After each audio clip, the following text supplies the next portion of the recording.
žmonės nemoka apsikabinti. Žinot, tas spazminį apsikabinimą tokį. Tai tą moka didžioji dalis, bet tą tikrą gilų apsikabinimą, kai aš apsikabinu žmogų ir leidžiu savo ištirpti tame apsikabinime, kai esu čia ir dabar, kai nebėgu, kai nevengiu, kai negalvoju apie kitą žmogų, gal jam jau užtenka, gal man paleisti, gal čia per stipriai. Labai daug žmonės turi įvairių sąlygotumų galvoje, kurie neleidžia mėgautis momentu. Sako, kam čia reikia tų apsikabinimų šeimoje? Taigi apsikabinom prieš savaitę.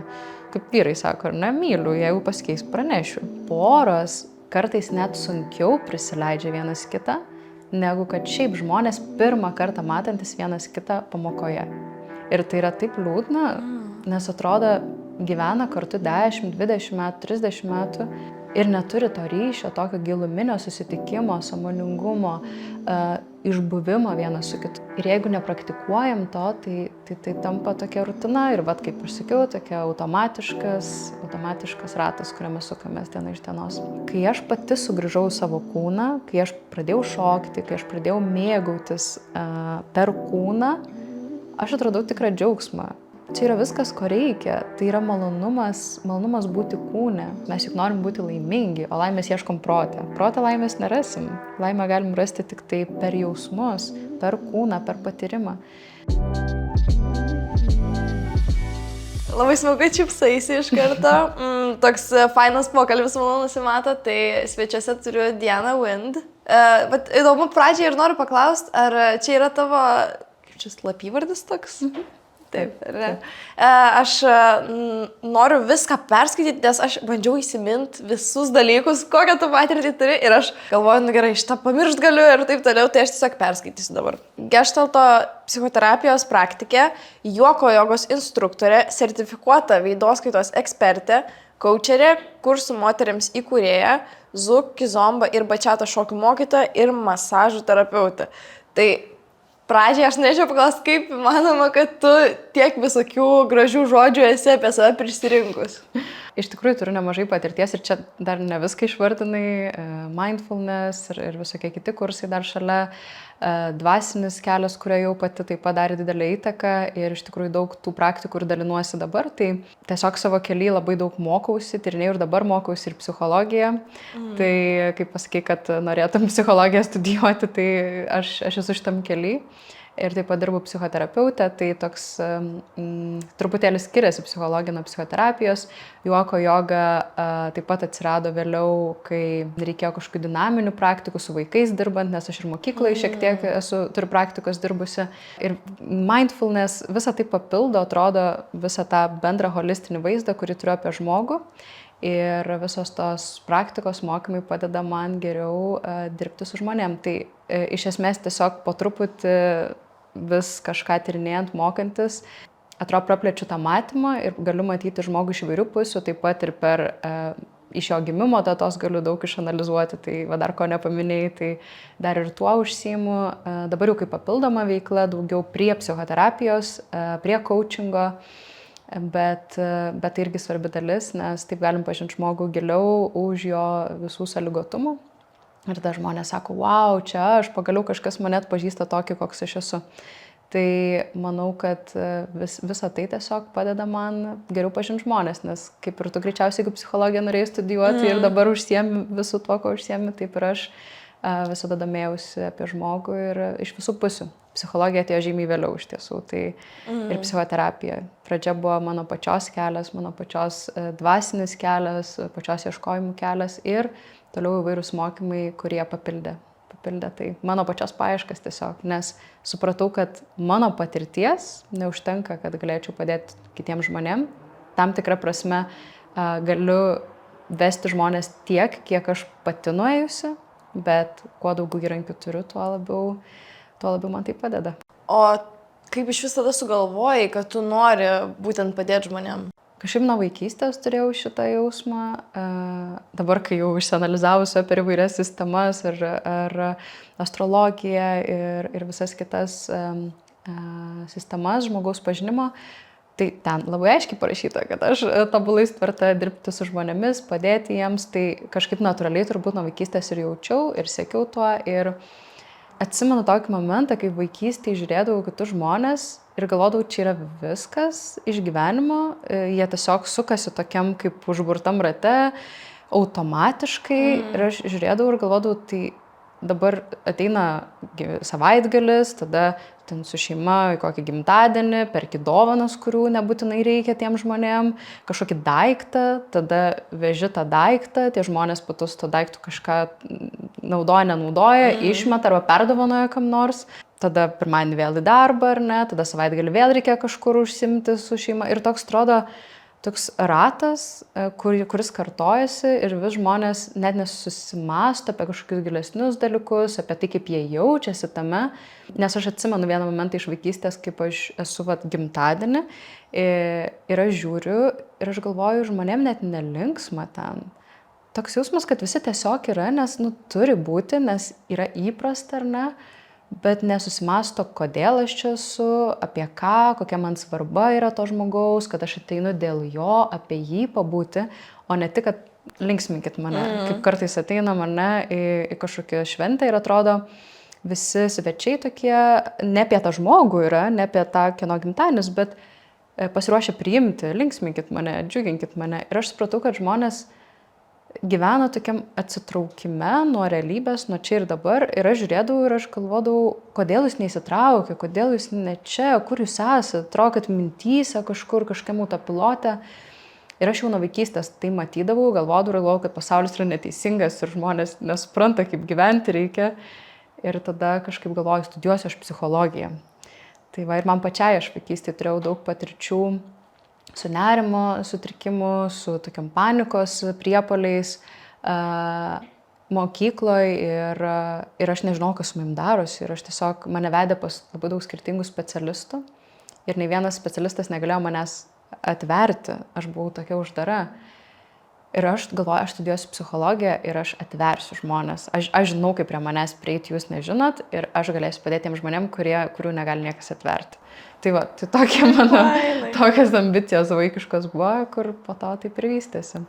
Bet pirmiausiai buvo mano pačios kelias, tai o paskui tik tai atsirado psichologija, psichoterapija. Aš studijavau jau, kai vis tiek tai pasivijo mane, nors aš pradėjau nuo verslo studijų, bet išskūriau savo verslą tarptautinį ir po to vis tiek grįžau prie psichologijos, nes tai buvo tai, ką nuo vaikystės norėjau daryti. Dabar pagalvojau, kad labai įdomu sužinoti, ar yra kažkokių situacijų, būtent iš tavo visos patirties, kad tau ir pavyko atverti žmonės, netgi ta pati, kaip tu įvardinai, kad tu vedi šokių pamokas, kurios yra netgi kaip ta pati terapija, prilygsta tam, tai gal net ten būna, kad pavyzdžiui ateina pora ir nėra gal tokia labai atvira ir tada tu juos kažkaip tai visas tas sienas nugriauni kažkaip. Taip, tai dabar net tiek daug vedu šokių pamokų, daugiau privačiai dirbu su porom ir per šokį, per judesį, per tantros praktikas, būna net pašiurpau bekalbėdama, nes tai yra taip stipru ir taip gražu, kas vyksta ten. O visas tas pagrindas, kaip aš atsidūriau dirbti su porom, galiausiai individualiai, tai prasidėjo nuo šokių pamokų ir iki dabar dar man rašo psichologai, psichoterapeutai, kurie kažkada lankė anksčiau, prieš net 6-7 metus pamokas ir sako, gal dar kada nors darysit, aš noriu savo klientus atsiųsti, noriu pats ateiti, pati ateiti, nes tai yra labai stipru. Tai, ko mes su partneriu užsiėmėm daug metų, tai buvo labai daug gylio turinčios pamokos, tai buvo šokis, bet pats pirminis dalykas, ką mes mokytom, tai apsikabinti žmonės. Žmonės nemoka apsikabinti, žinot, tas spazminį apsikabinimą tokį. Tai tą moka didžioji dalis, bet tą tikrą gilų apsikabinimą, kai aš apsikabinu žmogų ir leidžiu savo ištirpti tame apsikabinime, kai esu čia ir dabar, kai nebėgu, kai nevengiu, kai negalvoju apie kitą žmogų, gal jam jau užtenka, gal man paleisti, gal čia per stipriai. Labai daug žmonės turi įvairių sąlygotumų galvoje, kurie neleidžia mėgautis momentu. Iš tikrųjų, vienas iš tų žmonių, mano artimas dabar draugas, psichiatras, kuris atėjo kažkada šokti pas mus į pamokas ir tai jam buvo didelis lūžis. Jis sako, aš pagijau santykių prasme su moterimi, nes mes darėm, kad tai buvo pavienių žmonių pamokas, kad vyrai ir moteris, ir mes juos suvedam kartu ir jie šoka. Pirmą kartą matydami vienas kitą ir per pamoką keičiamės kokių 10 kartų su 10 skirtingų partnerių prašokam. Tai yra daug patirties, daug skirtingų kūnų, daug skirtingų asmenybių. Ir kai mes pakviečiam žmonės apsikabinti, daugelis iš jų nemoka. Ir būtent tas mano draugas psichiatras sako, aš išmokau apsikabinti ir aš atradau tikrą džiaugsmą, kurio nejaučiau daug metų, nes kai dirbi psichiatrų, psichoterapeutų, psichologų, dažnai toks atsiranda per laiką atbukimas, nes atrodo visko matęs, viską girdėjęs ir tam tikras mobilizacijos laipsnis yra dirbant su žmonėm, kad neperimti. Ir tada labai sunku įeiti pačiam į tos jausmus, nes didžiąją laiko dalį turi būti apie kitą žmogų, ne apie save. Ir jisai pasakoja, kaip jisai prisileido ir koks jam buvo lūžis, iš tikrųjų dvasinio kelio pradžia. Mūsų pamokos buvo dvasinio kelio pradžia, jisai dabar eina gan giliai dvasiniu keliu. Ir jis tai atrado per apsikabinimą, per kontaktą, per šokį, nes mūsų pamokos buvo pilnos tokio dvasinio aspekto, psichologinių tokių pamokų, kadangi mes patys ėjom giliai tantros keliu, tai persismelkė ir į mūsų pamokas per daug įvairių praktikų, kurias mes dalinomės. Ir dabar aš tą darau individualiai su poromis. Tada mes darydavomės su pavieniais žmonėm, tai reiškia, kurie nėra poroje. O dabar aš dirbu konkrečiai su porom, nes aš suprantu, kad poros kartais net sunkiau prisileidžia vienas kitą, negu kad šiaip žmonės pirmą kartą matantis vienas kitą pamokoje. Ir tai yra taip liūdna, nes atrodo gyvena kartu 10, 20 metų, 30 metų ir neturi to ryšio, tokio giluminio susitikimo, sąmoningumo, išbuvimo vienas su kitu. Tam tikras atbukimas atsiranda gyvenant ilgai kartu. Ir jeigu nepraktikuojam to, tai tampa tokia rutina ir, kaip aš sakiau, tokia automatiškas ratas, kuriame sukamės diena iš dienos. Tai, žodžiu, labai esu aistringa apie tai ir mane labai įkvepia matyti pokytį, kurį atnešam, kaip žmonės susitinka, kaip apsiverkia, kai pamato pirmą kartą vienas kitą, kai atsidaro širdis ir tas žvilgsnis akių pasikeičia. Ir kaip pasikeičia gyvenimas, žmonės keičia darbus, keičia savo aplinkas, nes supranta, kad jie gyveno iki tol labai tokiam paviršiui ir toksiškoje aplinkoje kartais. Ir kai gauna meilės, bent šiek tiek, jie nebegali būti aplinkoje, kur yra nemeilė. Tai turbūt jau visi suprato, kad šiandien mūsų tema yra romantinio santykio toks tvirtumas. Tai pradžiai norėčiau pradėti nuo sąmoningumo, nes tu ir buvai užsiminus, kai mes tarėmės, galvojom, apie ką pakalbėsim. Tai sąmoningumas buvo vienas iš tų dalykų, kuris siejasi su santykiais. Ir aš žiūrėjau tavo YouTube kanalą ir ten radau tokį video apie 3 sąmoningumo lygius. Tai ar gali papasakot, kokie jie yra? Tai turiu tokį kursą, 3 sąmoningumo lygiai, jis toks bazinis ir aš norėčiau, kad visi žmonės jį peržiūrėtų, kad suprastų, kur jie yra, kuriuo metu. Tai pirmas sąmonės lygis yra aukos sąmonė, antras yra nugalėtojo ir trečias yra, kai aš jau esu įrankis gyvenimui vykti per mane. Iš esmės mes taip ir turėtume judėti, kad pirmas lygis dažnai iš tikrųjų labai liūdna, kad daugelis žmonių gyvena tame lygyje sąmonės, kur yra auka, pasiskųsti. Taigi, kaip pasiskūsti, tai galima rasti labai daug bendraminčių, jeigu skundžiamės, ar ne? Tai pasiskūsti žmonės mėgsta, tai suartina, tai suteikia daug artumo. Ir mes liekam tokiam, gyvenimas neteisingas, ar ne, tokiam lygiui, kur gyvenimas neteisingas ir aš esu auka, aš esu bejėgis keisti kažką, daryti kažką. Santykiuose taip pat, ar ne, žmonės labai dažnai užstringa šitam sąmonės lygiai, kad tu kaltas, su tavim kažkas negerai, ta tu kalba, tu, per tave, dėl tavęs aš taip jaučiuosi, kai tu elgiesi, labai daug atsakomybės kitam žmogui. Tai jeigu kitas žmogus yra atsakingas už mano laimę, tai aš esu auka, aš neturiu pasirinkimo, aš tiesiog esu kaip mažas vaikas, neužaugęs dar. Ir dėja, bet daug porų yra šitam sąmonės lygiai. Į antrą sąmonės lygį ateiti, norint, reikia prisimti atsakomybę. Atsakomybę už save, bet galbūt tai skamba tik žodžiai, bet kai iš tikrųjų žmonės prisiema atsakomybę už savo laimę ir nuima atsakomybę nuo kito žmogaus, atsiranda visiškai kita kokybė santykio, bet tai tą reikia pajusti, nes aš kai dirbu su žmonėm, žinau, kad tai užtrunka laiko, kol žmonės pereina į tą atsakomybės prisiėmimą. Kartais sako, viskas, aš galvoju tik apie save, dabar, bet tada egoizmas, tada vėl nėra jokio susietumo, nėra jokio bendrumo, ar ne? Ir aš nugalėtojas, bet santykiai negali būti nugalėtojai. Santykiuose laimi du žmonės. Jeigu bent vienas nugalėtojas yra santykiai, tai nebe santykis. Viskas. Ir tikslas yra, kad santykis laimėtų, kad du žmonės prisiėmė atsakomybę, sukurtų santykį kartu. Tai reiškia, kad aš ir tu sukuriam santykį ir įeinam į susietumą. Ir trečias sąmonės lygis yra, kai aš paleidžiu aš ir tu, čia jau tantrinės praktikos padeda užeiti už tos ribos, už aš ir tu ir mes nueinam į tam tikrą susiliejimą. Psichologai sakytų, kad neteisingas įvardinimas susiliejimas, bet tai yra tam tikra dvasinė būsena, tam tikras sąmonės lygis, kur aš jau nepasiduodu, bet atsiduodu gyvenimui. Auka pirmam sąmonės lygiai jinai pasiduoda gyvenimui, pasiduoda partneriui, partneris daro įtaką. Trečiam sąmonės lygiai žmogus atsiduoda santykį, reiškia viskas tampa nebesmeniška. Visa tai, ką aš darau, tai yra tai, ką meilė daro per mane. Ir tikslas mano yra ne kitas žmogus, ne kažkaip į jį sukristi, sulysti, bet tikslas yra kiek įmanoma prisijungti prie tos gausos, meilės, ryšio, pirmiausiai su savimi, ne kaip individu, bet kaip su gyvenimu, tuo, kas yra, Dievu, vadinkim kaip norim. Ir tada iš pertekliaus aš tiesiog dalinuosi, aš imu, duodu, bet tai nebėra asmeniška, tai nėra mano tikslas tave padaryti laimingu, ar ne, arba save padaryti laimingu. Tikslas yra, kad šitas santykis žydėtų.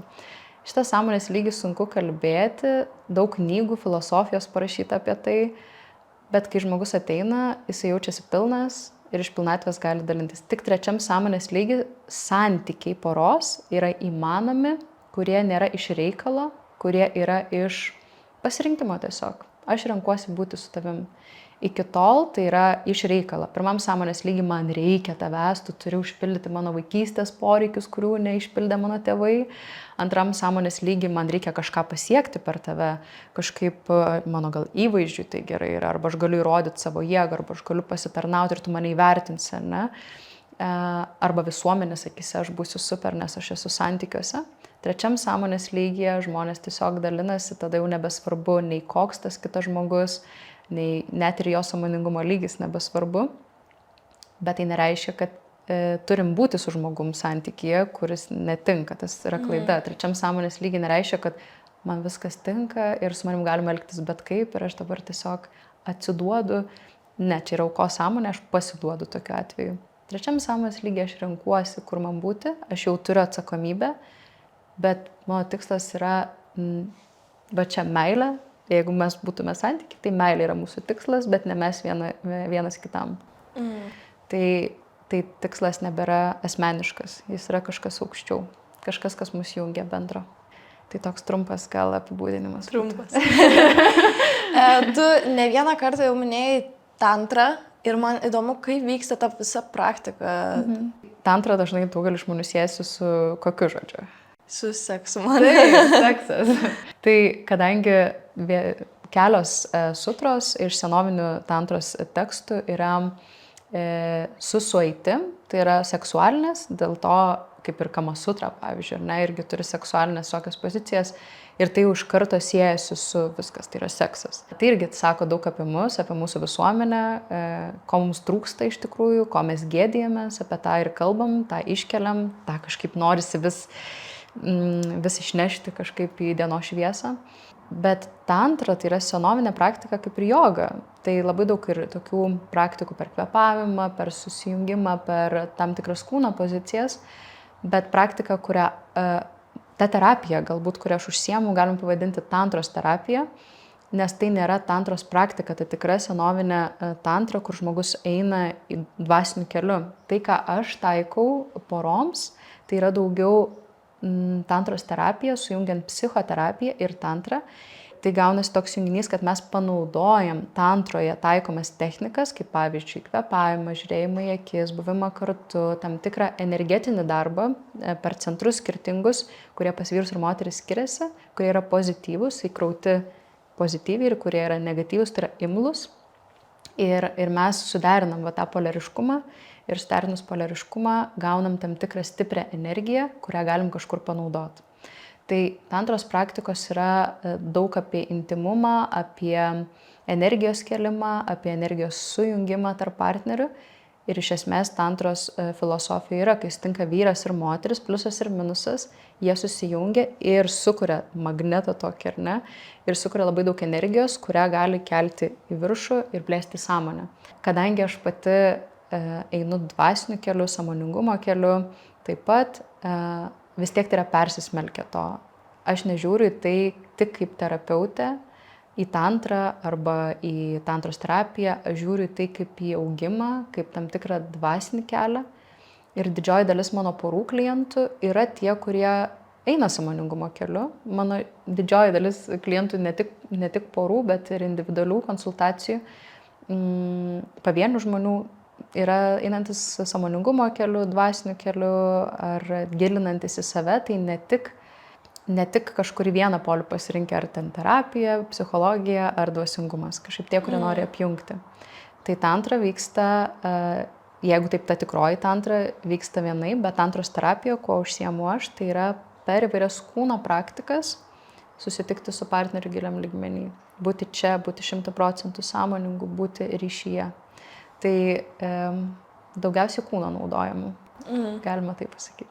Dar grįžtant prie sąmoningumo, norėjau paklausti, ar tai siejasi su meile savo? Absoliučiai, nes meilė įmanoma tik tai sąmoningume. Iki tol tai yra naudojimas. Mes esam sąmoningi, mes turim nenuolipę, sakykime, nepraradę sąmonės, ar ne, tai mes esam sąmoningi, bet jeigu tą žodį suprasti taip populistiškai, ar ne, tai sąmoningumas, be jo mes negalim mylėti, nes tai bus panaudojimas, tai bus vartojimas, tai bus aukos sąmonė, tai bus pirmas sąmonės lygis.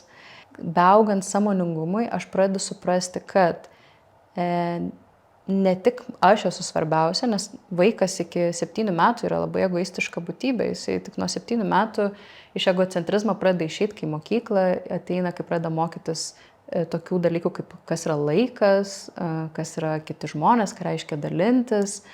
Iki tol vaikas yra visiškai egocentriškas. Tai kai kurie žmonės ten ir likę, tuose pirmuose 7 metuose.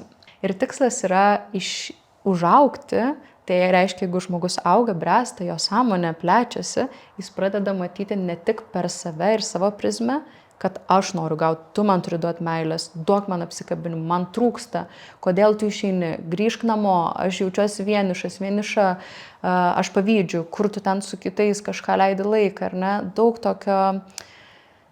tokio klampumo, daug žvyro santykių, nes nėra meilės, tai nėra meilė, tai yra aš noriu naudoti tave, kodėl tave kiti naudoja.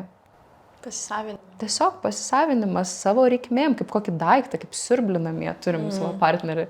Besivystant žmogui, augant sąmoningumui, iš vis mūsų tikslas šitam gyvenime tapti žmonėmis. Net jeigu gimėm žmogaus kūne, nereiškia, kad esam žmogus.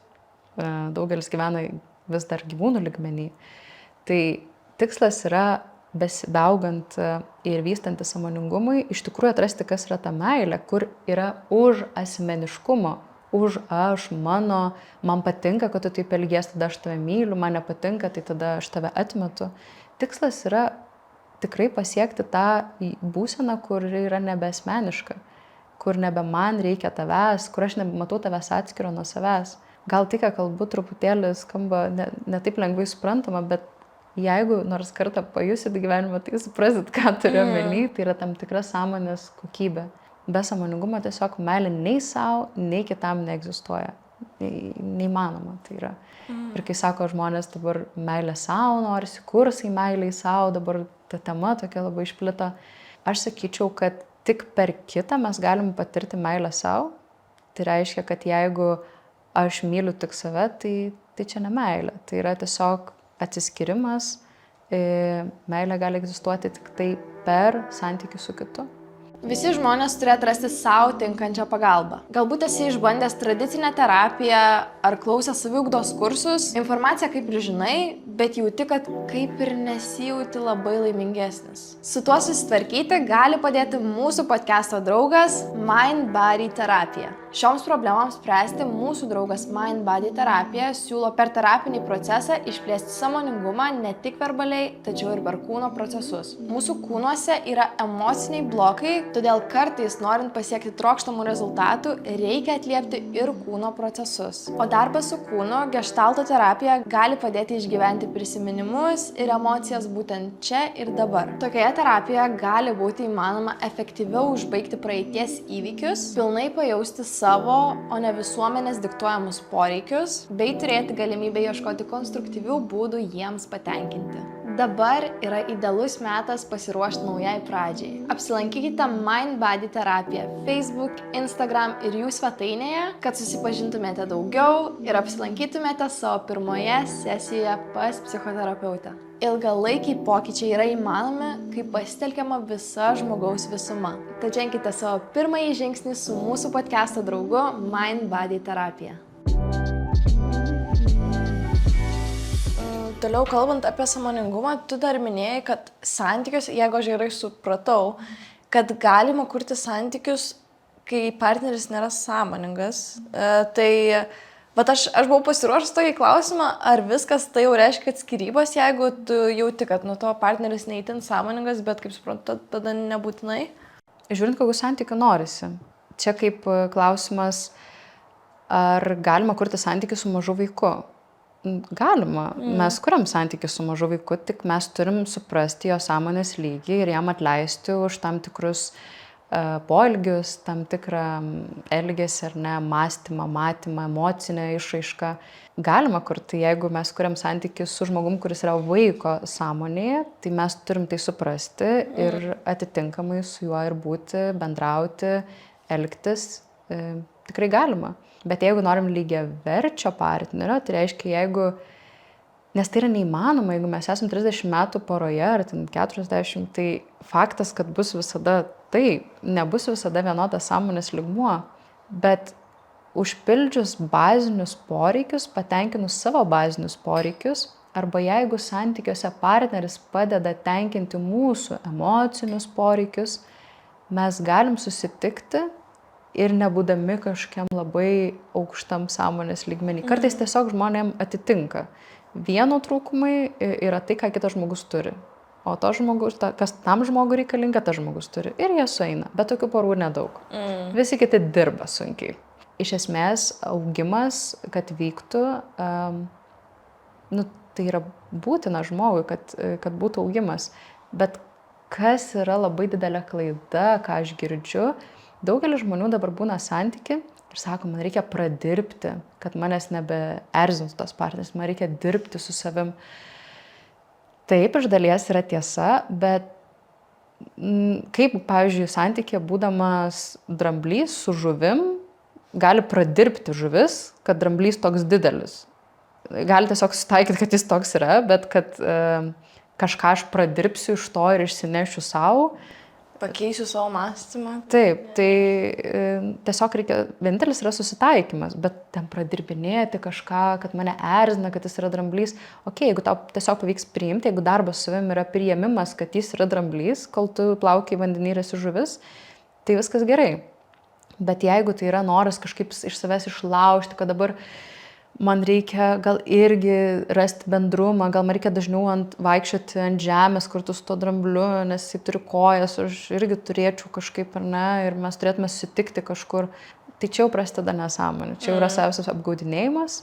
Ir aš manau, kad nors aš esu už santykių išsaugojimą 100%, nes pati matau porų terapijų, kai žmonės ateina kriziai ir į kokį gylį jie gali nueiti, tai aš tikiu porų išsaugojimą, bet kartais aš matau žmonės, kuriems tiesiog reikėtų išsiskirti. Kam kankintis? Žmonės absoliučiai skirtingais keliais eina ir jie trukdo vienas kitam sąmonėti, augti, skleistis. Bando augti tokiam sąlygom, kurios nepalankios augimui. Tai čia toksai labai tricky klausimas, toks labai slidus. O beje, tokiu atveju, tarkim, kaip tu nepasakai, aš įsivaizduoju, kad jums reikėtų skirtis, bet kažkaip duodi užuomenų kažkokiu, kad suprastų, kad galbūt iš tikrųjų verta pagalvoti apie atskirus gyvenimus. Esu vieną kartą pasakius porai, kad jeigu jūs neišsiskirsit, jūs degraduosit. esu tai pasakius. Bet šiaip didžiąją dalim, tai tiesiog žmonės patys pradeda augdami, sąmonėjantis, pavyzdžiui, terapijos pagalba, sesijos, jie patys pradeda matyti, kad kažkas ne taip, niekaip neišeina susitikti. Aš negaliu žinoti, ar žmonėms reikia būti kartu. Kai kurie žmonės taip vystosi, jiems reikia daug kartų nudegti, kad jie suprastų, kad aš jau nebenoriu savęs deginti ir viskas, jau tik tada aš galiu išeiti iš santykio, kai pats suprantu, kad jau nebenoriu. Jeigu kažkas pasakys, tai bus išorinė motyvacija, kur žmogus liks vaiko pozicijoje, jeigu jis ir paklausys. Tai jisai sakys, ai, man sakė teta, tai aš dabar turiu taip daryti, tai jis liks vaiko pozicijai. Tikslas yra iš aukos pereiti į nugalėtoją, kai aš jau priimu sprendimus pats, kai aš tyrinėju, kai aš ieškau atsakymų. Ir kaip terapijų visų tikslas yra užauginti žmogų iki paauglystės. Tai reiškia iš vaikystės, iš kopriklausomybės, nuo terapeuto, nuo kitų žmonių užauginti iki paauglystės, kur žmogus sako, nesąmonė tu čia kalbi, ne, aš pats geriau žinau. Ir kai tada iš tikrųjų pasveria, pasvarsto ir jau pradeda suaugti virš paauglystės ir priimti sprendimus už save, kaip koks pilnametis žmogus, sąmonės prasme, ir pats žino, ką jam reikia daryti. Aš esu mačius tokių porų, kur jau ten išsiskiria ir tada ateina terapija ir skundžias ir viską, sako, aš jau nebegrįšiu ir aš palaikau jų sprendimą ir vėl sueina kartu. Ir labai daug tokių atvejų. Ir jiem tinka. Kai kurie iš jų išlipa į aukštesnį lygį, kai kurie lieka tam pat. Psichoterapeutas negali nugyventi gyvenimą. Tai būtų labai nesveika. Nei terapeutui, nei klientui. Taip. Nes klientas turi suaugti. Aš dar norėjau paklausti tavęs apie mokymus tavo, jau apie vienus užsiminėjai, apie tuos 3 sąmoningumo lygius.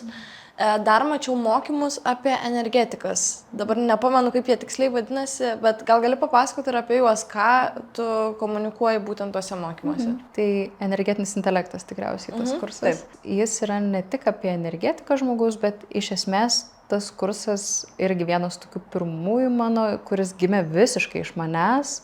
Aš turiu keletą autorinių kursų, kurie gimė iš manęs, sudėjus skirtingas ideologijas, skirtingas praktikas, kurias aš pati praktikuodavau.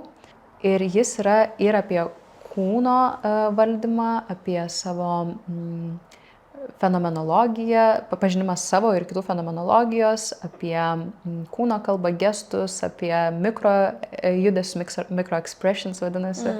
Kai mes pradedame sugebėti valdyti savo energiją, tai yra ir savo kūno kalbą, tik nekalbu apie tą momentą, kai žmogus pernelyg susitelkęs save ir visą laiką seka savo kūno kalbą, kad atrodytų kažkoks wow. Aš kalbu apie jeigu aš sugebu nukreipti savo energiją, tai yra savo dėmesį ten, kur aš noriu, aš galiu pasiekti tam tikrų rezultatų. Vadinasi, jeigu aš sutelkiu savo visą dėmesį į savo vidų, aš galiu daugiau pakontempliuoti ar atrasti daugiau, kaip aš jaučiuosi toje situacijoje. Ir kodėl tai svarbu, nes daugelis žmonių atėję į santykį sukrenta, būna išoriai, visas dėmesys, visa energija išoriai, kaip žmogus pats jaučiasi, jis net nekvestionuoja, net nereflektuoja ir tik likęs vienas supranta, kad išseko, pavargo, nebeturi energijos, nes visą ją atidavė kitam žmogui arba kitiems žmonėms. Daugelis žmonių gyvena savo dėmesį sutelkę didžiąją dalim į išorę. Toks žmogus atėjęs į parduotuvę labai greitai pavargsta, nes labai daug objektų prašo jo dėmesio. Spalvos, formos įvairios ir tai labai vargina. Tai aš mokau žmonės išmokti pastebėti tai ir valdyti savo dėmesį. Kai ateinu į parduotuvę, jeigu aš eičiau dėmesį sutelkęs į savo ašį, tai yra čia išplėstų dėmesiu, laikant energiją išsiplėtusią, sakykime čia. Sunku taip įvardinti žodžiais, nes tai yra patyriminis momentas. Ir aš dar neišplėtojau to kurso tiek, kad galėčiau labai aiškiai žodžiais įvardinti. Tai yra tai, ką aš konkrečiai atradau pati. Arba kaip sugrąžinti dėmesį į save, būnant santykiu su kitu. Nes daugelis žmonių turi problemų, labai sukrenta į kitą žmogų, pameta save, įkrenta į kito žmogaus mąstymo modelius, elgesio modelius, nes nesugeba valdyti savo dėmesio ir savo energijos.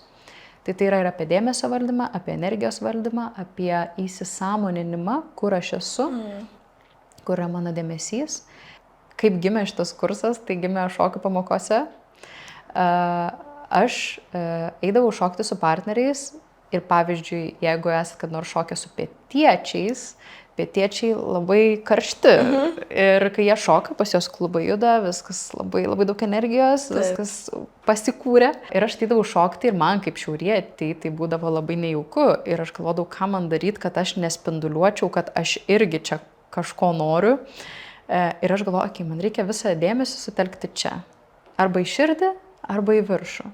Ir aš pradėdavau su jais šokti, sutelkus dėmesį į erdvę aplinkui, išsiplėtusią erdvę ir tiesiog mėgautis šokiu neasmeniškai, nuasmeninant, ne su to žmogum, kažkaip eiti į kontaktą per čia, bet eiti per širdį arba išsiplėtusią tokią sąmonę. Ir tie žmonės iš pradžių taip atšokdavo, net nesuprasdavo, kas yra, nes atrodo, jų vektorius yra sutelktas čia, ar ne, į apačią, į tokį seksualinį centrą, ar ne, ir jiems tai yra natūralu. Jeigu aš neatsakau to pačiu, jie negauna atgal energijos, nesupranta, kas vyksta, išmetu iš jų komfortą, bet tada jie prisijungia prie manęs, nes šokyje mes kalbamės. Tai jeigu žmogus kalba vieną kalbą ir aš neatsakau, aš jam atsakau kitą kalbą, mes turim įeiti kažkokį tai balansą, ar ne, kažkokią komunikaciją, kažkaip susivienodinti. Ir jie pradėdavo prisijungti prie manęs ir išeidavo iš savo kažkokių norų, seksualinių troškimų, kažkokio noro parodyti kažką, įrodyti ar pasiimti mano seksualinę energiją. Ir aš tai pradėjau stebėti ir tyrinėti. Man šokis tapo nebesmeniškas. Aš šoku nebe su žmogum, bet aš šoku su pačiu šokiu. Sakykime, aš esu susitelkus į patį šokį, ne tiek į žmogų. Ir aš pradėjau to mokyti moteris, nes kai kurios moteris drebėdavo šokio pamokose. Ateidavo šokti su partneriu ir partneris ateina, apsikabina tvirtai vyriškai ir moteris visiškai išsigąsta, visas dėmesys nueina į vidų, nebegali susitelkti, nebegali šokti, dreba rankos ir niekas nepavyksta. Neišeina klausyti partnerio. Tai aš pradėjau dalinti su jom, ką aš darau. Ir tada sako, padaryk seminarą. Aš padariau vieną seminarą, tada atėjo daugiau klausimų, moteris sako, ką man daryti, kad vakarėlį manęs nekviečia niekas šokti. Ir aš tada pradėjau tyrinėti, ką aš darau, atvažiavus į tarptautinį kongresą, festivalį, kaip aš būnu, kad prie manęs visada prieina vyrai. Kitos yra ne ką prastesnės šokėjos, bet prie jų neprieina. Ir aš pradėjau stebėti jas vakarėlių metu. Jos atsitraukė savo viduje, užsidarė, kūno kalba, viskas yra apie tai, kad aš esu užsidarius, prie manęs nėra kaip prieiti, neprieikit prie manęs. Nors žiūri išorę, šypsosi, bet energija visa viduje. Ir aš pradėjau stebėti, ką aš darau. Aš supratau, kad mano energija yra išsiplėtusi, atvira ir net jeigu aš sėdžiu, aš esu atvira priimti. Ir aš pradėjau dalintis su jom, sakau, žiūrėkit, pabandykit savo kūną sustatyti taip, pabandykit savo energiją nukreipti taip, dėmesį ir jos pradėjo gauti rezultatus. Arba merginos, kurios norėjo susirasti partnerius, sėdėdamos kaviniai, kaip joms sėdėti, kad jos pritrauktų vyrus, kad prie jų prieitų. Ir pradėjo tos merginos iš šokio atsivesti savo draugių ir dar draugių, tada nepažįstamų pradėjo ateiti ir taip mano veikla visa pradėjo plėstis. Tai iš tikrųjų per energetinį intelektą, per šitą kursą ir gimė didžioji dalis mano veiklos. Dar buvo vienas kursas labai stiprus apie moterų archetipus, kuris taip pat mane išvedė, sakykime, darbą su moterim vėliau per sąmoningumą, per dėmesio valdymą, per tą moteriškumą, seksualumą, kodėl tai svarbu, kaip valdyti savo seksualinę energiją. Čia jau ir tantros pagrindas prisidėjo. Tas kursas padėjo perteikti tas žinias, kurias aš natūraliai atradau ir padėti moterim jų kelyje. Tiek santykyje, arba, pavyzdžiui, kurios moteris ateina, sako, vyras mane beskiria dėmesio, jisai užsikasęs ten savo kompę, telefone ir manęs net nemato. Ir aš pradėjau stebėti ją sesijos metu, kaip jie elgiasi, kur yra jos dėmesys ir jinai tokia, ką man daryti, visas dėmesys jos yra į išorę. Sakau, tu nesi kartais mamytė gyvenime, tokia, imk čia tavą, imk vandenuką, imk. Ir jinai sako, turiu šito. Sakau, bet tai aš jau dabar matau. Tai jeigu tu esi visą laiką į išorę, pavyzdžiui, jeigu aš visą laiką esu čia dėl tavęs, tai kur tavo energija? Ar tu taip pat nori atsakyti į mane, ar nori atsitraukti? Atsitraukti. Jo, tai greičiausiai norisi atsitraukti, nes užimta, nėra vietos, prie manęs nėra kaip prieiti, čia nėra vietos. Tai aš pradėjau mokyti tiesiog moteris tokių paprastų dalykų, kurie yra fenomenalūs. Tai yra taip paprasta, bet taip efektyvu, kai mes tampam sąmoningi apie tai. Tiesiog elementariai atsitraukti, atsisėsti, atsiremti ir priimti. Didžioji dalis moterų nemoka priimti. Ir tai yra liūdna, nes vyrai nori duoti. Ir gal šiek tiek pasenęs konceptas vyrų moterų dabar, bet jeigu žiūrint iš fiziologinės vien perspektyvos arba iš senovinės tantros perspektyvos, tai turi racijos vyriškumas ir moteriškumas kaip tokie. Nesakau, kad mes būtinai visą laiką čia turim puoselėti savo lytiškumą ir aš jeigu moteris, tai tik tai moteriška ir ten tik priimanti, nieko nedarau pasyvi ir viskas, ar ne? Aš galiu ir veikti, ir daryti, ir būti aktyvi, ir kartais ir vyrui ką nors pasakyti griežčiau ir rimčiau, bet esmė yra sugrįžti į savo biologinę prigimtį, nes mūsų hormonai žaidžia didelį vaidmenį mūsų gyvenime ir nevaisingumas, kaip žinom, yra didelė problema dabar. Ir aš esu ne vieną moterį turėjau sesijose, kuriai pavyko pastoti po to, kai ji sugebėjo sugrįžti savo moterišką energiją. Tai taip paprasta kartais yra, nes labai daug testosterono pas moteris šiais laikais, jos daug daro, daug lekia, daug bėga. Ir natūraliai, kad vaisingumui, priėmimui gyvybės nėra vietos.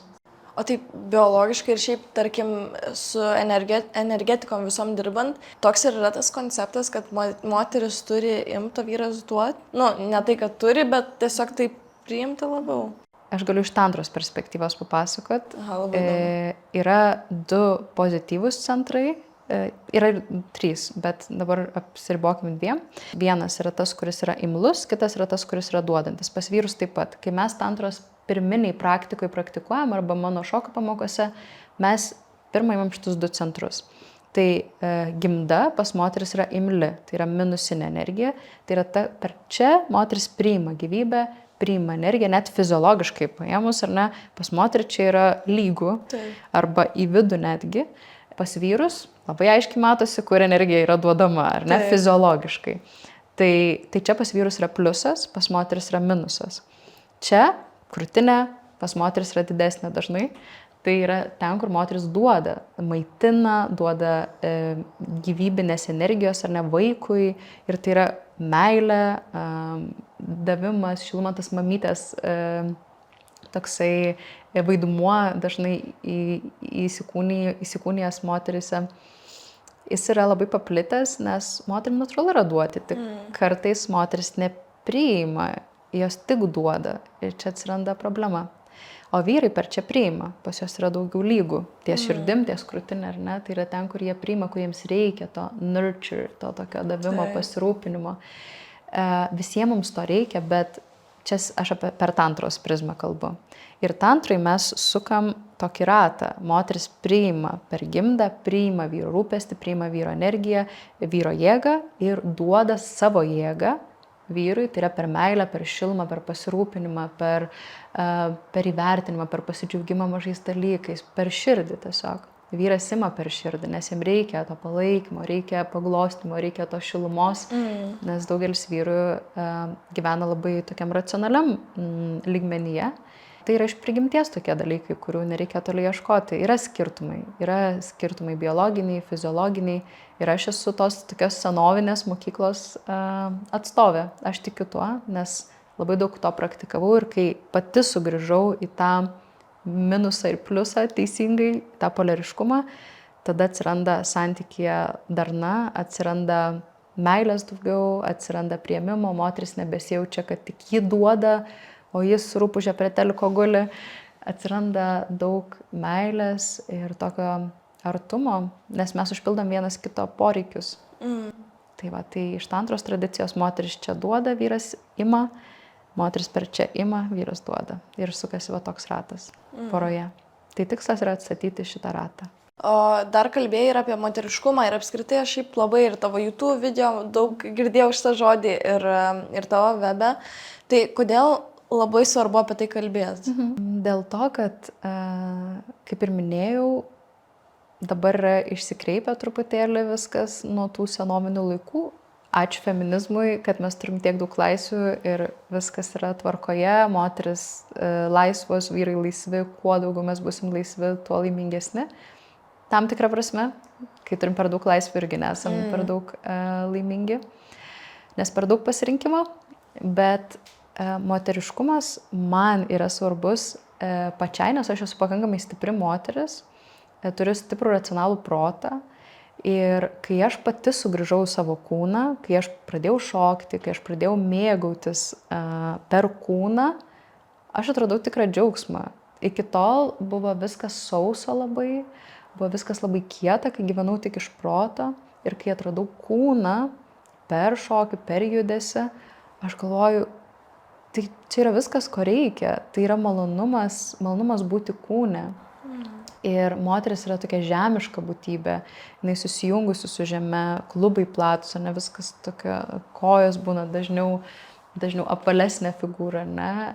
Moteris yra daugiau žemiška, vyras yra daugiau, sakoma, pagal tantros tradiciją, daugiau linkęs būti tokioj intelektualiniai, racionalioj erdvėje, daugiau sakoma pagal senovinės tradicijas, kad moters energija yra, skiriasi, kaip pas mus keliauja energija, ne? Vyras yra daugiau į viršų, visa energija eina į kosmosą, į dvasingumą, į intelektą, čia į viršų.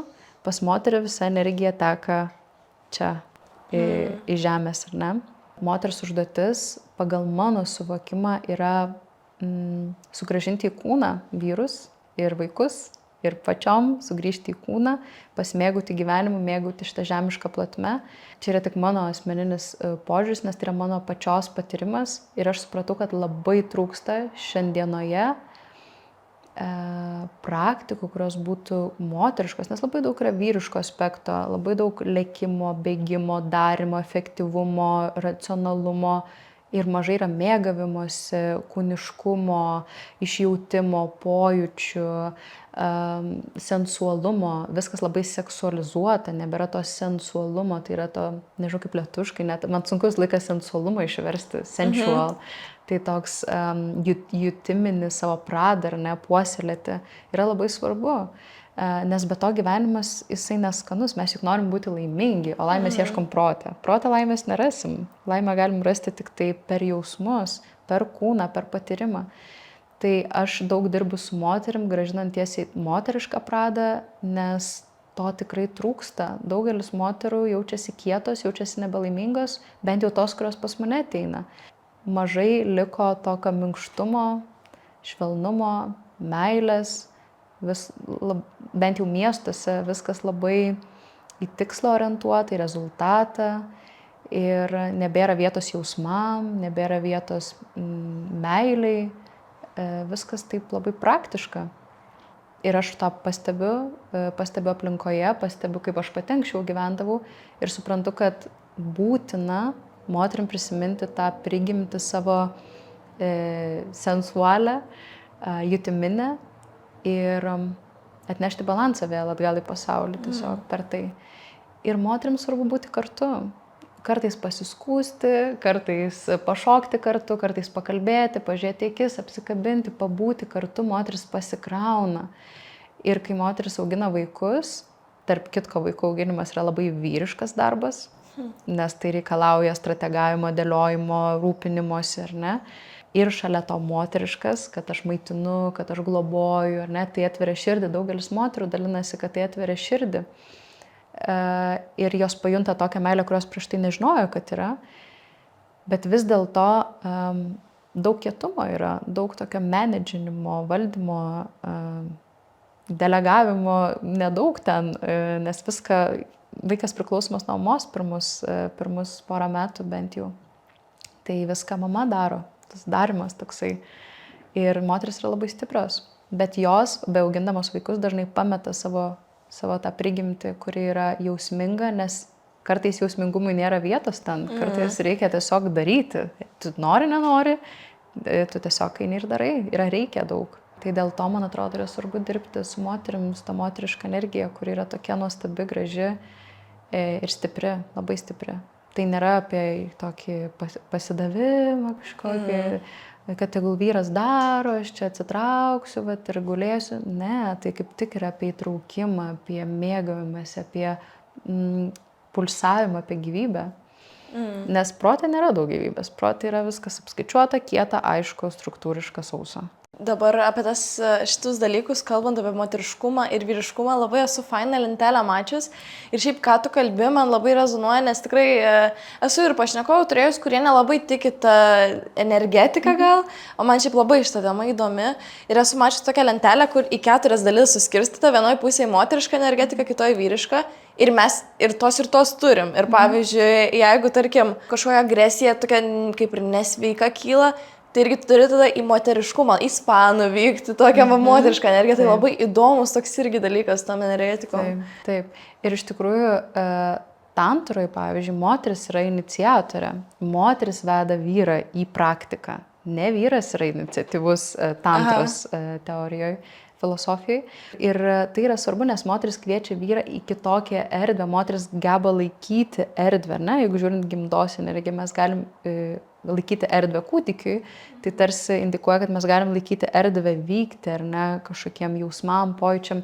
Ir tantra, aš esu daugiau indiškos tantros, ne dao tantros atstovė, nes dao tai tokia kieta tantra, ten viskas apie ilgamžiškumą, sveikatą, o indiška tantra yra apie minkštumą, apie moteriškumą ir būtent apie tą leidimą vykti jausmam. Ir vyras atėjęs į tantros tarkim, praktika, jis taip pat turi įeiti į jausmus, kas yra moteriškas pradas daugiau, jeigu pati pradą paėmus. Ir jis atranda savo minkštumą, tai ne tik moteris savo moteriškumą atranda, bet ir vyras taip pat savo minkštumą, švelnumą, pažeidžiamumą, ko reikia santykiuose. Santykiuose neužtenka būti kietu vyru, kuris trenkia kumščiu ir viskas. Ne? Santykis yra žaidimas tarp vyriškos ir moteriškos energijos. Kai vyras, pavyzdžiui, yra strese, pas jį išsiskiria estrogenų, moteriškų hormonų, jis tampa pasyvus, jis guli ant sofos, jis nežino, ką daryti. Tada moteris tam puola tvarkytis namus, eina spintas tvarkyti, pas ją išskiria testosteronas, kai jis stresuoja. Ir kaip pavyzdžiui vyrui, testosteronas teikia jėgų ir išveda jį iš streso, tai vyriškas hormonas, estrogenas moterims suteikia pasyvumo ir atsipalaidavimo. Tai tas pats hormonas pas vyrą ir pas moterį visiškai skirtingą poveikį daro. Ir kai tai suprantam, mes suprantam, kad labai svarbu balansuoti. Ir ne, jeigu vyras užsigulėjęs ant sofos ir jaučiasi pasyvus ir nežino, ką daryti gyvenime, per daug moteriškos energijos. Tada tikslas yra kaip tik eiti daryti kažką, kur atsiskiriu nuo visų, susitelkiu, darau tą, kur jaučiu, kad galiu pasiekti rezultato ir kur galiu būti sėkmingas bent šiek tiek. Moterim taip pat, jeigu jos, nes aš esu sutikus moterų, kurios per daug moteriško energijai, joms tada reikia vyrišką energiją stiprinti savyje. Tai tas polariškumas yra labai svarbus ir tu labai teisingai sakai, kad labai svarbu derinti ir balansuoti. Bet pas mane vis dėlto ateina daugiau tokių moterų, kurios labai protingos, kurios viską racionaliai pasvarsto, įvertina ir sako, kam čia reikia tų apsikabinimų šeimoje. Taigi apsikabinom prieš savaitę. Taigi viskas aišku, kaip vyrai sako, ar ne, myliu, jeigu pasikeis, pranešiu. Tai ir moteris, kai kurios gyvena taip. Ir šeimoje nebėra prisilietimų. Ir tas yra baisiausia, nes per prisilietimą mes galim susibalansuoti tą polariškumą. Vyras ir moteris kaip apsikabina, mūsų tie centrai apsijungia ir vien energetiškai, jeigu įmant, susibalansuoja tiesiog. Pirmas pats gydymo metodas yra apsikabinimai, prisilietimai ir yra šeimų, kurios iš viso to nepraktikuoja. Aš nežinau, kaip jie gyvena, bet iš to, ką girdžiu sesijose, tai nėra labai gražų santykiai ir norisi nueiti į kairę kažkuriam tada, nes vis tiek norisi tų prisilietimų. Bet pripranta gyventi tokiam automatiniam režime ir proto lygmenyje, kad viskas būtų sutvarkyta, tvarkinga, visi savo vietose, viskas gerai tada. O jeigu abiejų partnerių meilės kalba yra paskutinė kūno prisilietimai, tai gal kitaip tada yra? Kaip formuojas meilės kalbos, ar ne? Meilės kalbos formuojas per vaikystės patirtis. Jeigu paskutinė tai nereiškia, kad jos nereikia, tai reiškia, kad ji mažiausiai prasta. Ir per tai galbūt vaikystėje mažiausiai mes gavom meilės, bet prisilietimai yra, ypač mums šiauriečiams, mums reikia atsiminti, kad tai yra mūsų gyvybės šaltinis. Be prisilietimo mes nesijaučiam, kad mes priklausom. Mums reikia taktilinio prisilietimo, tai ramina mūsų nervų sistemą. Jeigu tai yra paskutinė meilės kalba, partneriai susitinka, jie jaučiasi, kad yra kontakte, bet santykiai ilgainiui jie praranda savo tą skonį, viskas tampa labai sausa. Jie jaučiasi, kad myli viens kitą, bet jie yra partneriai. Bet kai žmonės liečiasi, jų nervų sistema atsipalaiduoja, jie gali kartu atsipalaiduoti tiesiog. Ir jeigu jūsų partneriu sugebat atsipalaiduoti dviese poroje, tai ko daugiau reikia? Tai yra tas ko mes siekiam, to susiliejimo jausmo, kai pas mamą gimdoj, kai nebejaučiu, kur esu aš, o kur yra mama. Tai yra tiesiog, aš dar nežinau, kad aš esu atskiras. Tik tada, kai mane išrojus išmetai, kur daug šviesų ir daug kažkokių žmonių ir daug keistų dalykų, kai gimstu, aš po truputį įsisąmonu, kad aš esu atskiras kūnas ir pradedu tapatinti save su kūnu ir prarandu susiliejimo jausmą. Tada einu dvasiniu keliu, arba einu sportuoti, arba einu bet kuo užsimti, kur patiriu tą susiliejimo jausmą, žiūrėti krepšinį, ten, kur pametu savo identitetą, save ir pradedu jausti save kaip visumą su tuo procesu arba su tai žmonėmis. Susiliejimo tas poreikis yra kiekvienam iš mūsų ir mes jį galim patirti nebūtinai per fizinį kontaktą, bet fizinis kontaktas yra pats pirminis, kaip mes buvom pas mamą gimdoj, tai buvo labai fiziška, buvo labai jauku, šilta, saugu. Ir dėl to prisilietimai yra labai svarbus. Ir jie įneša į tą susiliejimo erdvę ir patenkina tą poreikį patį pirminį, kurį mes turim. Susiliejimo, susitikimo, artumo. Kalbant apie fizinį prisilietimą, manau, šitoj vietoj labai įdomu būtų įterpti ir tą seksualinę energiją. Kodėl tai irgi yra svarbu ir kodėl nereikėtų to slopinti? Slopinti niekada nereikia, tik nukreipti teisingai. Kai kurie žmonės turi daugiau seksualinės energijos, tai yra gyvybinės energijos, kai kurie mažiau. Pagal tantros tradiciją, kalbu lyg būčiau tantros atstovė tokia rimta, bet tantros filosofija nėra, ar dvasinis kelias nėra mano pagrindinis dvasinis kelias, bet tai yra tai, ką aš praktikau daugiausiai poroje, ties intimumu, dėl to dalinuosi apie tai. Tai gyvybinė energija kaupiasi, kad ir kokioj paimsim tradicijoje, ar tai cigūne, arba čigongė, tantroje, jogo ir visose kitose. Tai mūsų tas balanso centras, kuris žinomas yra maždaug 3 pirštai po bamba. Ir čia yra mūsų gyvybės centras. Pas vienus žmonės rezervuaras yra didesnis, pas kitus mažesnis. Jį galima didinti, plėsti praktikų pagalba, bet kai kurie žmonės natūraliai atsineša tiesiog daugiau resurso. Ir pas kai kuriuos iš jų yra daugiau seksualinės energijos. Libido didesnis, ir net čia ir nuo hormonų priklauso, ir nuo prigimties, ir nuo daugelio dalykų. Bet seksualinė energija yra ta pati kūrybinė energija, tai yra gyvybinė energija, tai yra mano gyvybė. Gyvybė, iš kurios galiu pratęsti gyvybę, padidinti tą gyvybę, tai reiškia sukurti, pavyzdžiui, vaiką, ar ne? Galiu dar atskirti dalį savo gyvybinės energijos ir sukurti dar vieną vienetą. Iš esmės, seksualinė energija yra varomoji jėga, viskas pastatyta ant seksualinės energijos, visos reklamos, visa komercija pastatyta ant seksualinės energijos. Mūsų gyvenimas yra seksualus, viskas spinduliuoja seksualumu. Pavasarį, kai išeinat ir ant jūsų pūkeliai visokie aplimpa žiedadulkės, tai yra gamta mylisi tuo metu, pavasarį. Dėl to ir mes esame gyvūnai, pas mus irgi atsiranda daugiau dažnai tos energijos. Labai labai svarbu ją žadinti, nes kai dažnai sėdime, ypač dabar daug sėdimų darbų ar ne ofisuose girdžiu, žmonės sėdi po 8 valandas, kartais 4 valandas net neatsistoja, taip įninka į kažkokį darbą.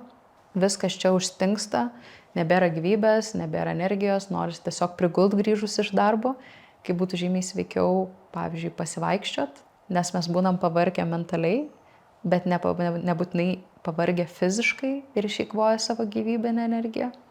Tai kai daug sėdim, kai daug streso yra, viskas sėda mūsų kūne, Žmonės sako, nebenoriu mylėtis, nebeturiu gyvybinės energijos, nebenoriu sekso, nebenoriu savo partnerės, kažkaip kam be to galima gyventi, užtenka visko, kas čia, susitinkam, pašnekam, pabendraukim, užteks. Bet kai tik kas nors iš šono pajudina tą energiją, staiga norisi nueiti kur nors į kairę partneriam. Aš girdžiu tokių istorijų, kur atrodo viskas gerai, fainai pas mus, ar ne, gyvenam savo ramiai ir staiga kažkas pajudina, jungia tą pirmapradę tokią energiją ir žmonės nebesusivaldo, kad ir kokie jie būtų racionalūs, žmonės dažnai sako, aš priimu racionaliai sprendimus.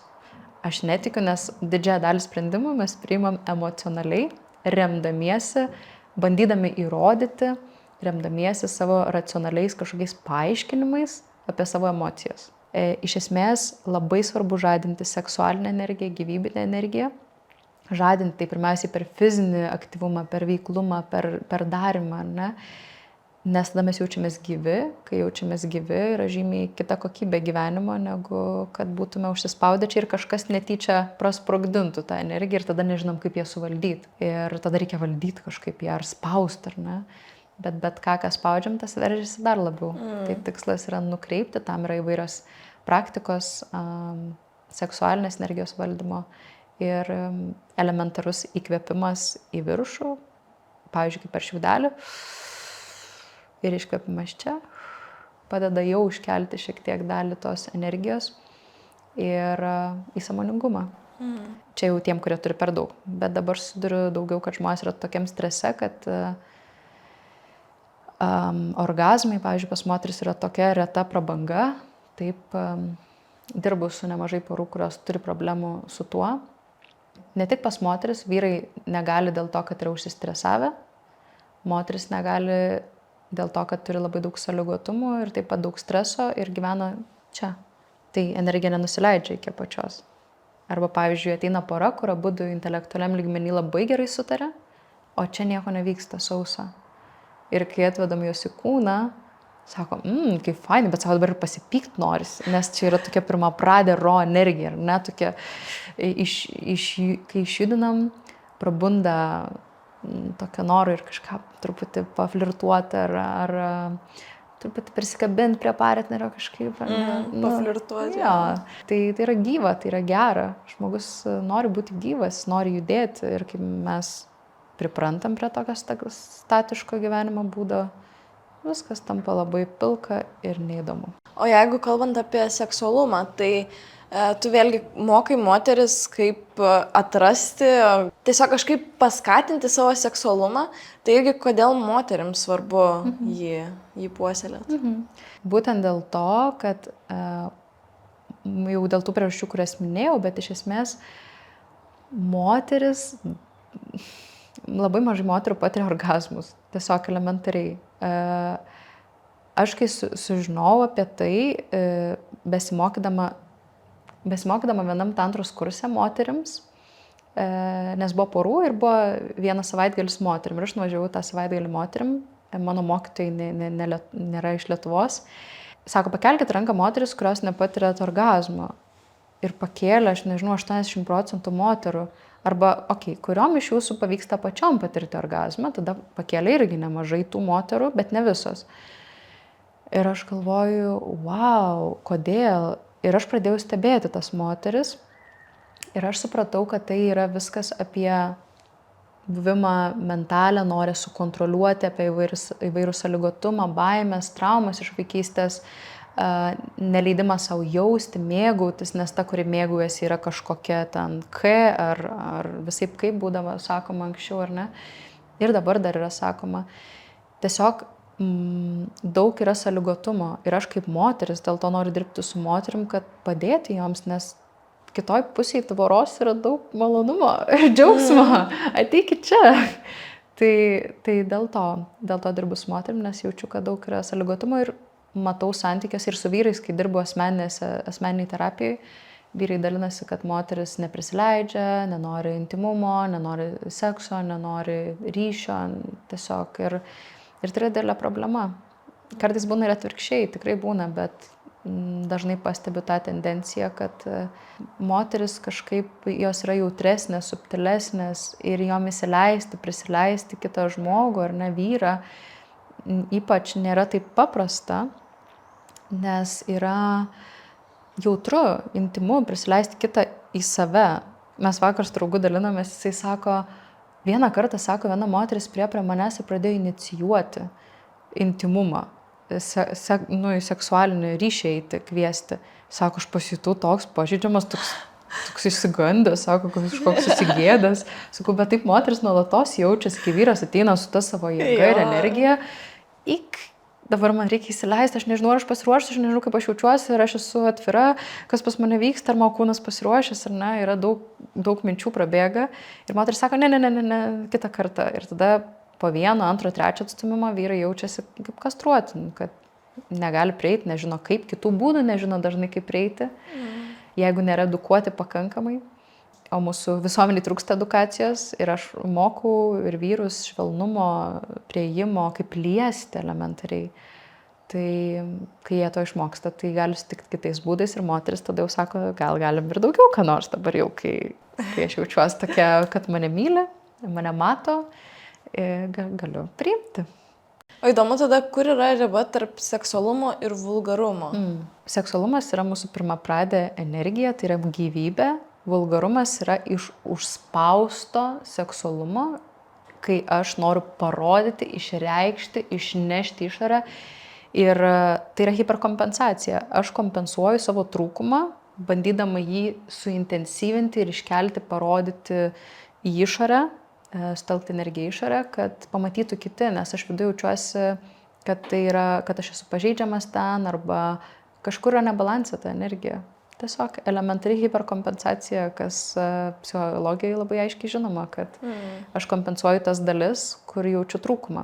Gal aš jaučiuosi kažkurioje vietoje ar negraži, ar kažkokia neseksuali, tai tada aš turiu parodyti, kad aš seksuali, ar jūs matot, čia aš, o čia mano energija. Tai nebūtinai per išvaizdą, bet per tokį buvimą, intensyvų savęs parodymą. Kai kurie žmonės bijo intimumo ir eina į seksualumą, nes taip uždengia. Jeigu aš eisiu išorę, niekas neprieis prie manęs. Tai reiškia, jeigu aš ištraukiu savo seksualinę energiją ir ją kultivuoju ir iš jos veikiu, kai jeigu kažkas paklauso, o kaip tu jautiesi, aš matau, kad kažkas ne taip. Tas žmogus išsigas, nes kažkas pamatė jo pažeidžiamą pusę. Jeigu aš bandau iškelti kažką į išorę, išnešti daug, parodyti ar per išvaizdą, ar per elgesį, ar per savo energiją, vadinasi, kažkur yra trūkumas, kurį aš bandau paslėpti. Neleidžiu savo būti pilnai, kaip energetiniam intelekte mes vadinam buvimu ašyje ir išsiplėtus, kai dėmesys išsiplėtęs, esu ašyje, esu kas esu tokia, kokia esu. Man nereikia nieko įrodyti, man nereikia įtikti tau, kažkaip parduoti savęs, arba nereikia užsidaryti, pasislėpti, ar ne? Aš galiu būti tiesiog savim lengvume. Dėl to dvasinis kelias man ir yra tas kelias į buvimą 100% tuo, ko esu. Net nesivaržant savo seksualumo, savo intimumo, savo žmogiškumo pirmiausia, tada vyriškumo, moteriškumo. Aš tiesiog leidžiu savo būti tuo, ko esu. Man nereikia niekam nieko įrodyti. O tada apie intimumą klausimas. Kodėl tai yra svarbu santykiuose? Žiūrint, koks intimumas, bet turbūt apie emocinį, ryšio ir fizinį po to kalbą. Šiaip gal pradžioje įdomu net, ką tu mokai, nes vienas iš tų dalykų, kuris yra svarbus, kaip aš suprantu, kaip ir tu rašai, tai yra intimumas. Tai va, ir įdomu, apie ką tu kalbi su poromis. Intimumas yra susijungimas su gilia savo esme, nekalbu savo psichologinę esmę kaip žmogaus, bet su savo esme kaip būtybės. Tai yra prisijungimas atgal prie šaltinio. Mes esame kaip tokios mažos dalelės, išsiskiria nuo kaip saulės branduolys ir tada spinduliai. Mes esame kaip tie spinduliukai. Tai ir kiekvienas turi savo psichologiją. Kai aš kalbu apie tą esmę, esate, aš kalbu apie tą visą saulę, apie save kaip visumą, nes aš nesibaigiu tik ties fiziniu kūnu. Ir kai aš susitinku su savo visa esme, visa esatim, visu tuo, kas aš esu, su savo tobulumais, netobulumais, su savo kūniškumu, su savo dvasingumu, su visu tuo, kas aš esu. Ir susitinku su kitu tokiu, koks jis yra, tai yra giliausias intimumas. Nes mes leidžiam savo ir kitam būti. Ir mes susitinkam ir matom vienas kitą ir jaučiam vienas kitą. Tai man tai yra intimumas. Ir kai kalbam apie intimumą, dažnai mes kalbam apie tą emocinį atvirumą, apie prisileidimą. Tai atrodo labai jautru, labai trapu, tol, kol mes patys savo tos esmės nepriimam. Kai mes ją priimam, mes jaučiamės patogiai susitikti ir turėti tą intimų kontaktą. Bet žmonėm elementariai yra nejauku net į akis žiūrėti. Tai, ką aš čia kalbu, yra tokia atrodo tolima dimensija. Žmonėm, aš sakau, pažiūrėkit į akis, atsėskit, akis laksto, čia trukčia lūpa, nusisuka kažkur, rankos dreba. Net į akis pažiūrėti yra taip neįprasta. Apsikabinti jau yra wow, intimumo lygis aukščiausias. Bet tai čia yra tik pradmenis, per kuriuos mes galim susitikti savo esatim. Tai reiškia, aš toks, koks esu, ateinu į kontaktą su tavim, toks, koks tu esi. Ir mes turim ryšį. Ir tai yra intimumas. Nes aš leidžiu tau pamatyti mane ir tu leidi pamatyti save. Ir mes susitinkam. Tai yra intimumas. Ir tą galima pasiekti įvairiom praktikom. Ar tiesiog buvimu kartu ir giliam sėdėjime dabartyje vienas su kitu. Nereikia nei žodžių, nei kažko ypatingo. Ir žmonės atsimena tuos momentus, kada jie buvo intimiam ryšy. Dažniausiai tai nutinka po kažkokių stiprių sukrėtimų. Pavyzdžiui, viena moteris sako, giliausias intimumas, kurį aš patyriau, kai vyras buvo ligoniai tam, pavarijos, komui, reanimacijos skyriui. Ir aš, sako, sėdžiu ir atėjo mano draugė ir jie atsisėdo šalia ir mes tiesiog sėdėjom ir tylėjom. Tai buvo pats giliausias intimumas, kurį jinai yra patyrusi. Nes net nereikia žodžių, nereikia žiūrėti į akis. Tiesiog sėdi kartu ir jeigu iš tikrųjų tą momentą esi ne mintise, kas čia bus, bet tam ryšyje, tai yra taip gera. Tai yra tikras palaikymas, tikras ryšys. Ir kartais jam nereikia nieko. Tik tai buvimo sąmoningai, dabartyje, čia, su savo kūnu, su savo protu, su savo emocijom, neišskiriant nieko ir nesusitelkiant siaurai, nenuinant į tunelinį matymą, pavyzdžiui, minčių, nes jeigu aš čia tik susitelkiu, viskas, aš prarandu visą tai, kas vyksta. Jeigu aš susitelkiu per daug į savo kūną, irgi prarandu, kas vyksta aplinkui. Bet kai išplečiu savo dėmesį ir tiesiog būnu kartu, mes galim sutikti. Bet jeigu aš sukrendu į tave, jau prarandu, tai nėra intimumas, tai yra praradimas savęs. Bet kai aš esu išsiplėtusi čia ir matau visą tai, kas vyksta, šią akimirką jaučiu, kas vyksta, yra intimumas. Pagal tai, kaip aš suprantu jį. Įdomus dalykas, kad šiaip daug kas intimumą maišo su seksu. Tikrai esu girdėjus ir apskritai įdomu, kodėl dar dabar yra žmonių, kurie gėdijasi šito žodžio. Kai kurie negali pažinti gilesnį intimumą negu seksas. Ir liūdna dėl to. Bet per seksą galima patirti tokį intimumą kaip per praktiką, kaip per techniką, kurio nepatirsi kitais būdais. Tai yra intimu, nes mes fiziškai prisileidžiam žmogų prie savęs ir ne tik fiziškai, bet ir emociškai tampam pažeidžiami. Visaip kaip tampam pažeidžiami, tampam atviri. Tai reiškia, prisileidžiam žmogų taip arti ir net į save, ar ne? Taip arti, kaip nieko kito neprisileidžiam. Dėl to tai ir yra labai intimu. Ir per tai galima, jeigu nepabėgame mintis, kas čia vyksta, ką jis galvoja apie mane, kaip man papasakoja žmonės, ką jie sekso metu galvoja, ką jis galvoja apie mane, ar aš teisingą pozą guliu, ar man taip gal pasisukti, ar aš čia gerai atrodo, Dieve mano, net nusiskutau, ten mano plaukas, ne taip, reikia kažkaip pasitaisyti. Žmonės užsiėmė tuo, vyrai irgi čia reikia performinti ar ne, pasirodyti kažkaip. Ir tai jie praranda momentą ir tą intimumą, jie tiesiog vaidina tuo metu rolės kažkokias. Bet jeigu jam pavyktų per tai įeiti į tą intimumą, kur mes sutinkam ir mes esam vienam ritme, mes kvėpuojam, mes būnam čia 100%, tai yra intimumas ir tai yra gilus intimumas. O sekso žmonės gėdijasi, nes tai yra ir kultūriškai, ir mes šiauriečiai apskritai daugiau, sakau, vaikščiančios galvos, apie kūną nedaug ką žinom. Ir pietiečiai daugiau tokie liečiasi, čiupinėjasi, daugiau tas seksualumo laisvės yra pietuose. Mes šiaurėje truputėlį atšiauresni ir tas labai jaučiasi. Ir labai labai skiriasi kultūriškai. Tai ir kultūra mūsų yra, ir patirtis istorinė, ir apskritai tai yra jautru, intimu, žmonės bijo sudurti su savo jausmais, kuriuos taip giliai slepia ir slopina, nes nemoka jų apdirbti. Ir kai susitinka su kitu žmogum artimam kontakte, tie jausmai pradeda kilti ir jie nežino, ką su jais daryti.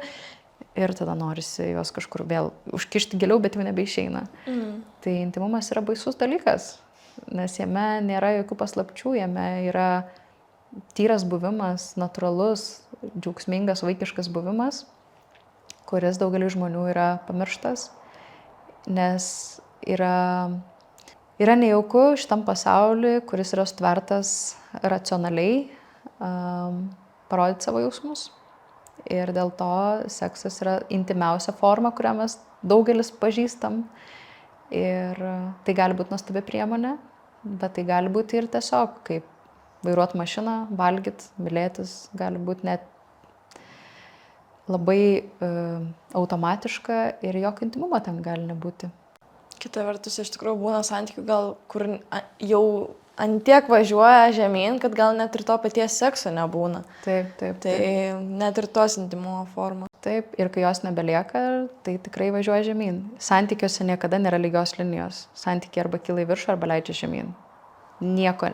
Gali būti diena, dvi važiuoja dar tiesiai. Bet ir tai nėra tiesiai. Taip, kad kiekvienu savo veiksmu mes arba keliam santykį, arba smugdom. Jeigu nieko nedarom ir tikėtis, kad viskas išsispręs, tai santykis tuo metu važiuoja žemyn. Ir poros ateina dažnai, kai jau santykis yra kažkur čia.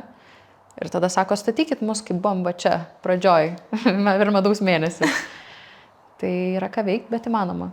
Ir labai gražu, nes tai yra brandus tada ryšys, kuris visai kitoks negu pirmais įsimylėjimo mėnesiais. Norėčiau paklausti apie tuos dar stiprinimo įrankius. Jau kaip ir šiek tiek kalbėjom, bet pavyzdžiui, tarkim, šokiai ir tas prisilietimas labai tikrai padeda žmonėm, kaip ir sakė, atrasti tokį ryšį. Bet ką daryti, jeigu jie, būtent, labai dar taip stipriai galvoja, man nepatinka čia apsikabinti, kam vieną kartą, kaip sakai, per savaitę, tai nuo ko tada pradėti gali pora? Pažiūrėti į akis, atsėsti, susistatyti laikmatį. Ir 2 minutės bent jau pradžiai tiesiog atsisėst ir žiūrėti tiesiai į akis. Kvėpuoti, ramiai, jausti savo kūną ir žiūrėti į akis. Tiek galima pradėti. Nes poros kai kurios nebepasižiūri vienas kitam į akis. Bendrauja darydami kažką ir nepažiūri, nemato vienas kito akių. Tai nuo to galima pradėti. Pradžiai, jeigu baisu apsikabinti ar prisiliesti. Arba tiesiog atsisėsti ir pasiimti už rankų ir pasėdėti užsimerkus, jeigu sunku į akį žiūrėti. Ir kvėpuoti kartu vienu ritmu. Du paprasti pratimai, bet daro stebuklus. Turim laišką. Norėčiau irgi, kad pakomentuotum. Kaip manot, ar gali būti darnūs santykiai, kai partnerių pagrindinės vertybės skiriasi? Jis iš hipių atėjęs, aš individualistė pabėgusi nuo kaimo. Su laiku truputį apsilaužom, einam tarsi link centro abu. Visgi esam tiek laiko kartu, nesinori kaitalioti partnerio, nes vėl bus viskas iš naujo. Realiai, jeigu nuoširdžiai, kai aš girdžiu tokį laišką, mano viduje ateina jausmas, kad nebus jie ilgai kartu. Daugelis žmonių santykių augimą vadina stresą, nuolatinį stresą, kortizolio padidėjimą ir įtampą. Tai ten neaugimas, ten išgyvenimas. Aš bandau išgyventi ir apsimetu, kad dirbu su savim. Tai tada klausimas, ar aš savyje kažko nepriimu ir noriu tą dalį priimti savyje, ar aš nenoriu tos dalies puoselėti savyje, ar ne? Ir tada man tiesiog netinka, nes aš kitaip matau pasaulį. Tiesiog esu kitoks gyvūnas. Ir viskas. Ir čia nieko nepadarysi. Tai norėčiau apibendrinti pokalbį ir paklausti tavęs, kaip porai padaryti, kad santykiai pakiltų dar į kitą lygį. Kokį žingsnį turėtų žengti pora? Žiūrint, kuriam jie lygmenį yra pirmiausiai, bet dažniausiai gražus dalykai yra už baimės. Tai ten, kur yra baimė, intimume, ten reikėtų eiti po truputį, saugiai, saugios rizikos zonai. nes ten yra tai, ko mes trokštam, bet tai, ką išstumėm arba nusivylėm gyvenime ir galvojam, kad to negausim. Jeigu aš bijau, turiu baimę atstumimo, gali būti, kad aš susilaikysiu santykį ir neįsiu jį giliai. Ir tokių porų yra nemažai, kurie daug metų poroje, bet jie vis dar bijo atstūmimo. Jie negali pilnai investuoti savęs ir tada tikslas būtų eiti saugios rizikos zonai per tą baimę, ją įveikti, kad pasiekti gilesnį artumą, intimumą ir tai būtų kitas lygmuo. Kai kuriems žmonėms kitas lygmuo yra tas dvasinis aspektas, nes jie psichologiškai pakankamai gerai sutaria, pakankamai, kad ir skirtingi, pavyzdžiui, bet jie užpildo vienas kito emocinius poreikius. Ir jiems yra gera kartu, jie turi ryšį, jie turi artumą, bet tada jų tikslas būtų kažkaip transformuoti, transcendinti, angliškai, perkeisti tą santykį į aukštesnį lygmenį per kažką nebesmeniško. Reiškia, mes asmeniškai gerai sutariam, bet tada eiti į kažką, kas yra nebesmeniška, kur mes kartu einam pasitarnauti ar vaikam, ar bendruomeniai, ar kažkokiam vertybėm savo, ar ne. Tai sujungia žmonės kitame lygmenyje. Tai žiūrint kur, bet galima eiti nėra ribų santykių augimui. Arba galima psichologiškai, arba fiziškai, arba dvasiškai augti. Tai žiūrint, kurioje vietoje yra trūkumas, ten galima po truputį statyti santykius į kitą lygį. Ir klausimas tau, ar esi gavus kažkokį patarimą, išgirdus frazę, perskaičius knygą, podcastą paklausius, kas būtent ir pagerino tavo psichologinę savijautą? Mano mylimiausia yra geštalto malda. Esi girdėjus gal? Tai geštalto malda skamba taip. Aš esu aš, tu esi tu, aš neatėjau čia patenkinti tavo lūkesčių, tu neatėjai patenkinti manųjų. Ir jeigu mes susitiksim, puiku, jeigu ne, nieko nepadarysi. Labai fainai. Fainai uždarėm pokalbį. Super. Tai ačiū tau, man labai patinka, tiek daug šypsaisi, labai smagus pokalbis buvo. Ačiū. Tu irgi labai gražiai šypsaisi.